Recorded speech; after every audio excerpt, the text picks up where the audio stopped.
سپہر کے 3 بجے ہیں۔ السلام علیکم، یہ ریڈیو پاکستان ہے۔ عرفانہ شاہین سے خبریں سنیے۔ اہم خبروں کا خلاصہ۔ نگراں وزیر اعظم نے دہشت گردی کو پوری قوت سے جڑ سے اکھاڑنے کے قومی عزم کا اعادہ کیا ہے۔ انوار الحق کاکڑ عالمی اقتصادی فورم کے 54ویں سالانہ اجلاس میں شرکت کے لیے پیر کو ڈیووس کے 5 روزہ دورے پر جائیں گے۔ نگراں وزیر اطلاعات نے کہا ہے کہ ملک میں آزادانہ، شفاف، غیر جانبدارانہ اور منصفانہ انتخابات منعقد کرانا الیکشن کمیشن کا آئینی استحقاق ہے۔ دفتر خارجہ نے بھارت میں لوک سبھا انتخابات سے پہلے پاکستان کے خلاف نئی دلی کی جانب سے زہر آلود، معاندانہ اور عسکری بیانیہ شروع کرنے پر افسوس کا اظہار کیا ہے۔ غزہ کے علاقوں رفح اور خان یونس میں اسرائیل کے تازہ فضائی حملوں میں کم سے کم 12 فلسطینی شہید ہو گئے ہیں۔ اور پاکستان اور نیوزی لینڈ کے درمیان 5 میچوں کی سیریز کا پہلا T20 بین الاقوامی کرکٹ میچ کل آکلینڈ میں کھیلا جائے گا۔ خبریں تفصیل کے ساتھ۔ نگراں وزیر اعظم انوار الحق کاکڑ نے دہشت گردی کو پوری قوت سے جڑ سے اکھاڑنے کے قومی عزم کا اعادہ کیا ہے۔ آج پشاور میں خیبر پختونخوا پولیس کے ایک دربار سے خطاب کرتے ہوئے انہوں نے دہشت گردی کے خلاف جنگ میں پولیس کی بے مثال قربانیوں کو سراہا۔ سانحہ آرمی پبلک اسکول پشاور میں معصوم بچوں، سٹاف اور پولیس اہلکاروں کو نشانہ بنانے کا ذکر کرتے ہوئے وزیر اعظم نے کہا کہ ریاست کبھی بھی بزدل دہشت گردوں کو معاف نہیں کرے گی۔ انہوں نے کہا کہ دہشت گردی کے خلاف جنگ میں سمت کا درست ہونا بہت اہم ہے اور ہمیں پختہ یقین ہے کہ ہم صحیح راستے پر گامزن ہیں۔ انہوں نے کہا کہ دہشت گرد ملک میں حملے کر کے ہمارے عزم کو توڑ نہیں سکتے۔ انہوں نے مزید کہا کہ ہم دہشت گردی کے خلاف جنگ اخلاقی طور پر جیت چکے ہیں۔ وزیر اعظم نے ملک سے دہشت گردی کے مکمل خاتمے تک حکومت کا دہشت گردی کے خلاف جنگ جاری رکھنے کے عزم کا اعادہ کیا۔ انہوں نے صوبائی حکومت کی مشاورت سے پولیس کی تمام ضروریات پوری کرنے کا یقین دلایا۔ نگراں وزیر اعظم انوار الحق کاکڑ عالمی اقتصادی فورم کے 54ویں سالانہ اجلاس میں شرکت کے لیے اس مہینے کی 15 تاریخ کو سوئٹزرلینڈ کے دارالحکومت ڈیووس کے 5 روزہ دورے پر جائیں گے۔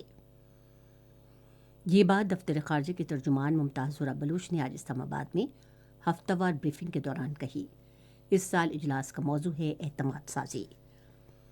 وزیر اعظم ڈیووس میں 3 اہم تقریبات میں شرکت بھی کریں گے، جس میں عالمی جنگوں کے دور کا خاتمہ، عالمی نظام پر اعتماد کی بحالی اور اقتصادی ٹوٹ پھوٹ کی روک تھام کے موضوعات پر گفتگو ہوگی۔ نگراں وزیر اطلاعات و نشریات مرتضی سولنگی نے کہا ہے کہ ملک میں آزادانہ، شفاف، غیر جانبدارانہ اور منصفانہ انتخاب منعقد کرانا پاکستان الیکشن کمیشن کا آئینی استحقاق ہے۔ آج اسلام آباد میں الیکشن کمیشن کے باہر صحافیوں سے گفتگو کرتے ہوئے انہوں نے کہا کہ نگراں حکومت ایک قانونی اور آئینی حکومت ہے اور الیکشن کمیشن کی مالی، انتظامی اور سلامتی کی تمام ضروریات پوری کرنے کی ذمہ دار ہے۔ انہوں نے کہا کہ سلامتی کے مسائل حقیقی ہیں اور حکومت کو نہ صرف اس کا ادراک ہے بلکہ حکومت انہیں حل کرنے کے لیے پرعزم بھی ہے۔ انہوں نے 2 ٹوک الفاظ میں کہا کہ انتخابات آئندہ ماہ کی 8 تاریخ کو ہوں گے۔ پاکستان الیکشن کمیشن امیدواروں کی ابتدائی فہرست آج شائع کر رہا ہے، جبکہ امیدوار کل تک اپنے کاغذات نامزدگی واپس لے سکتے ہیں۔ امیدواروں کی نظر ثانی شدہ فہرست کل شائع کی جائے گی۔ انتخابی نشانات ہفتے کے روز الاٹ کیے جائیں گے، جبکہ عام انتخابات کے لیے پولنگ اگلے ماہ کی 8 تاریخ کو ہوگی۔ پاکستان اور سعودی عرب نے اس سال عازمین حج کو بہتر سہولیات فراہم کرنے کے حوالے سے مختلف معاہدوں اور مفاہمت کی یادداشتوں پر دستخط کیے ہیں۔ وزارت مذہبی امور کے ڈائریکٹر جنرل حج نے ان معاہدوں اور مفاہمت کی یادداشتوں پر حکومت پاکستان کی طرف سے دستخط کیے۔ اس موقع پر گفتگو کرتے ہوئے مذہبی امور اور بین المذاہب ہم آہنگی کے وزیر انیق احمد نے کہا کہ رواں سال حج کے دوران پاکستانی عازمین حج کو منی اور عرفات میں بہتر جگہ فراہم کی جائے گی۔ یہ خبریں آپ ریڈیو پاکستان سے سن رہے ہیں۔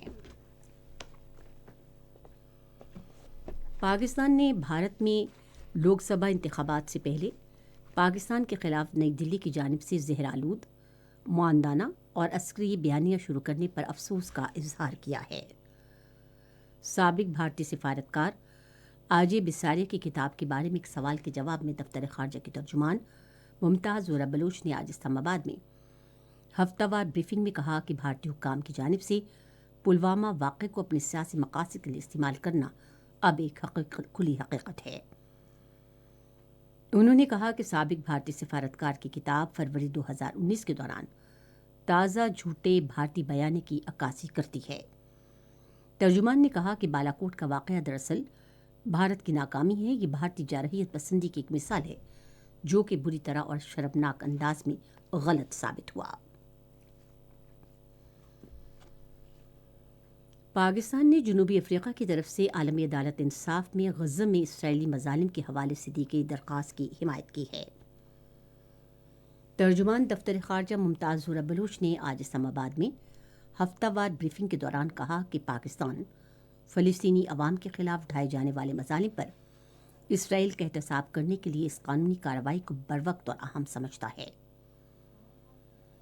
انہوں نے کہا کہ پاکستان جنوبی افریقہ کی طرف سے دی گئی درخواست میں اٹھائے گئے تحفظات سے متفق ہے۔ فلسطینیوں کے خلاف جاری اسرائیلی فوجی جارحیت اور کارروائیاں نہ صرف جنگی جرائم ہیں بلکہ انسانیت کے خلاف بھی جرائم ہیں، اور اس جارحیت سے فلسطینیوں کے قتل عام میں اضافہ بھی ہوا ہے۔ ترجمان نے غزہ میں فوری اور غیر مشروط جنگ بندی، فلسطینی عوام پر اسرائیلی ظلم و ستم کے خاتمے اور فلسطینیوں کے ساتھ غیر انسانی سلوک اور انہیں امداد فراہم کرنے کے مطالبے کو ایک مرتبہ پھر دہرایا۔ انہوں نے کہا کہ پاکستان یقین رکھتا ہے کہ مسئلہ فلسطین کا حل آزاد، قابل عمل اور خود مختار فلسطینی ریاست کے قیام میں ہی مضمر ہے۔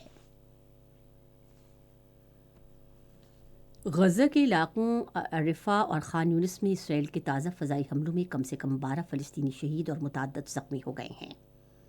میڈیا رپورٹ کے مطابق غزہ کے علاقے رفح میں اسرائیلی فضائی حملے میں 4 بچوں سمیت 5 فلسطینی شہید ہو گئے ہیں۔ ادھر خان یونس میں ایک اور اسرائیلی حملے میں 7 فلسطینی شہید اور 25 زخمی ہو گئے۔ افغان باشندوں سمیت غیر قانونی طور پر مقیم غیر ملکیوں کی ان کے ملکوں کو باوقار اور محفوظ انداز میں واپسی کا سلسلہ جاری ہے۔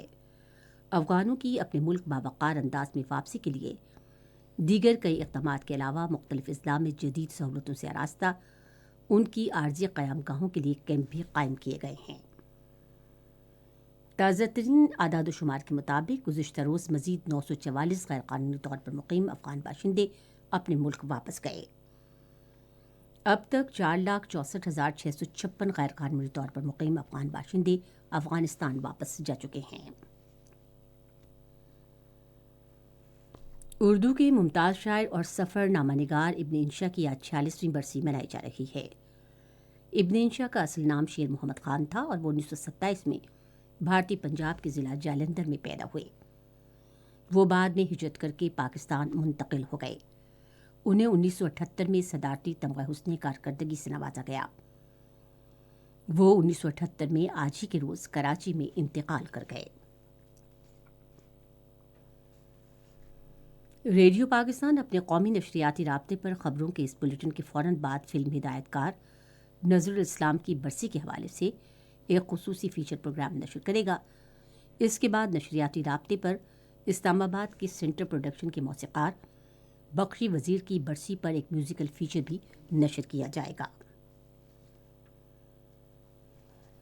پاکستان اور نیوزی لینڈ کے درمیان 5 میچوں کی سیریز کا پہلا T20 بین الاقوامی کرکٹ میچ کل آکلینڈ میں کھیلا جائے گا۔ میچ پاکستان کے معیاری وقت کے مطابق دن 11:10 پر شروع ہوگا۔ محکمہ موسمیات کی پیشگوئی کے مطابق آئندہ 12 گھنٹے کے دوران ملک کے بیشتر میدانی علاقوں میں موسم زیادہ تر سرد اور خشک، جبکہ شمالی علاقوں اور شمالی بلوچستان میں شدید سرد رہنے کا امکان ہے۔ پنجاب، خیبر پختونخوا اور بالائی سندھ کے میدانی علاقوں میں شدید دھند اور سموگ چھائی رہے گی۔ آج ریکارڈ کیا گیا بعض بڑے شہروں کا درجہ حرارت کچھ اس طرح سے رہا کہ Islamabad 17 degree centigrade, Lahore 12، Karachi 25، Peshawar, Quetta اور مری 16، گلگت 13، مظفر آباد 14، سری نگر 12, جموں 9 اور لیہ 3 ڈگری سینٹی گریڈ۔ خبریں ختم ہوئیں۔ مزید خبروں اور تجزیوں کے لیے ہماری ویب سائٹ ہے radio.gov.pk اور فیس بک کے link radio Pakistan news official پر آپ ہماری ان خبروں کی براہ راست ویڈیو اسٹریمنگ بھی ملاحظہ کر سکتے ہیں۔